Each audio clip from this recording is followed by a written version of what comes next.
എൻ്റെ ബാക്കി ജീവിതകാലം സമുദായ പ്രവർത്തനത്തിനായി സമർപ്പിക്കുന്നതിന് നിശ്ചയിച്ചിരിക്കുന്നതിനാൽ എൻ്റെ വക്കീൽ പണി ഈ ബഹുജന സമക്ഷം ഞാൻ രാജിവെച്ചിരിക്കുന്നു. നാളെ മുതൽ ഞാൻ സർവീസ് സൊസൈറ്റി പ്രവർത്തകൻ മാത്രമായിരിക്കുന്നതാണ്. മന്നം ഇങ്ങനെ പ്രഖ്യാപിച്ചത് എപ്പോൾ?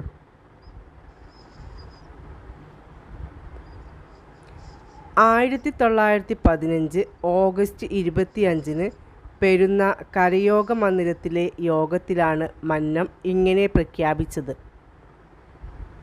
മന്നത്തിൻ്റെ നേതൃത്വത്തിൽ സമുദായത്തിൽ ആദ്യമായി നിർത്തലാക്കിയ അനാചാരങ്ങൾ എന്തെല്ലാം?